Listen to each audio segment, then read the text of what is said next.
دلکش خواب، دنیا گر، انشے سیریل، 8واں انشا، شارق علی۔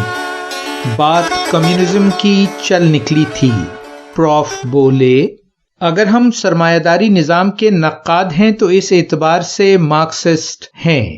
ایک ایسے سماجی نظام کا خواب کتنا دلکش ہے جس میں پیداواری اضافے کی تقسیم مساوی ہو اور تمام خوشحال انسان مل جل کر ہنسی خوشی زندگی بسر کر سکیں، دولت کمانے کی فکر سے آزاد اور انفرادی تخلیقی صلاحیتوں کے مطابق مصروف۔ مارکسزم اس خواب کو حقیقت بنا کر پیش کرتا ہے۔ نوجوان ذہنوں کا مسحور ہو جانا سمجھ میں آتا ہے۔ صوفی بولی، کچھ ذکر کارل مارکس کا بھی۔ بولے، فلسفی اور سماجی دانشور جو سرمایہ داری نظام کو انسانی خوشیوں کا قاتل قرار دیتا ہے، وہ 1818 میں جرمنی میں پیدا ہوا اور نوجوان صحافی کی حیثیت سے کام کرنے لگا۔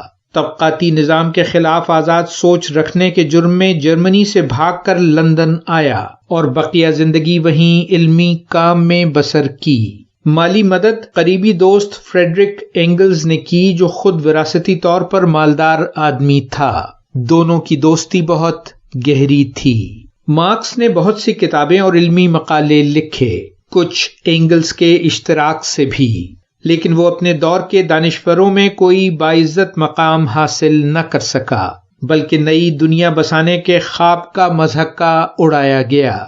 اس کا نظریہ ہے کیا؟ رمز نے پوچھا۔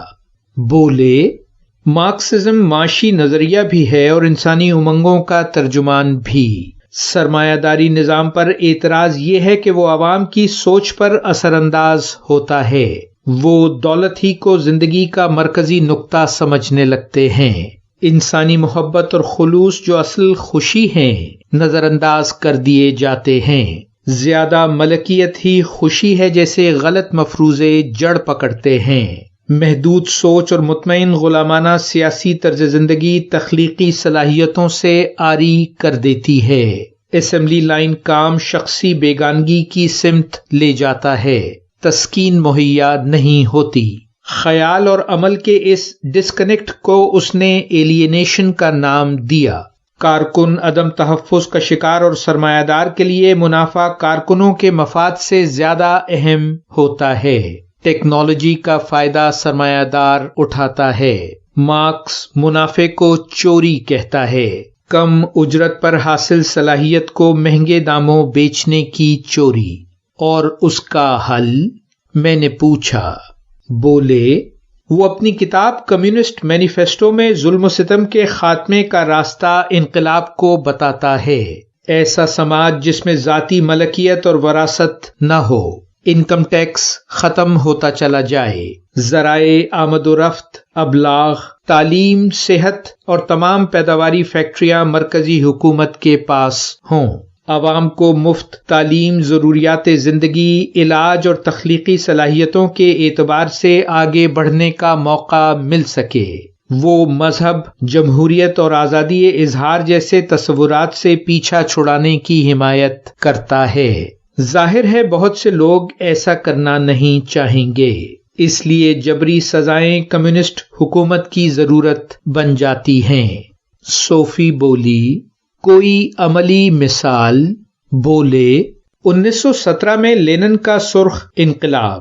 لینن اور اسٹالن نے جو طرز حکومت انقلاب کے بعد سوویت یونین میں قائم کی وہ کمیونزم کہلایا۔ سوویت یونین کے علاوہ چین، شمالی کوریا، مشرقی یورپ اور جنوبی امریکہ کے کچھ ممالک کی ڈکٹیٹر حکومتوں نے بھی ان نظریات کی تقلید کا دعویٰ کرتے ہوئے اپنے عوام پر ظلم و ستم کے پہاڑ توڑے اور ایک تباہ کن معیشتی نظام کے زیر سایہ بھوک، غربت اور خانہ جنگی کی صورتحال سے دوچار رہے۔ مارکسی نظریہ ناکام دانش نہیں، سرمایہ داری نظام کی خرابیوں کی نشاندہی میں یہ بہت کامیاب ہے، لیکن درستگی کے حل عملی صورت میں ناکام ہوئے۔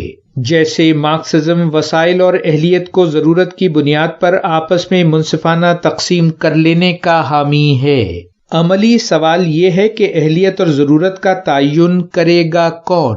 جواب ہے اقتدار پر قابض طبقہ۔ گویا مارکسزم حکومت کے لامحدود اختیارات کی حمایت کرتا ہے۔ یہ ایک تباہ کن خیال ہے۔ اسی سے کمیونسٹ ممالک میں ڈکٹیٹرشپ کی راہ ہموار ہوئی۔ ممکن ہے مستقبل میں سرمایہ داری نظام کو بہتر بنانے کی کوششوں میں مارکسی سوچ ہماری رہبر ہو۔ جاری ہے ویلیو ورسٹی، شارق علی۔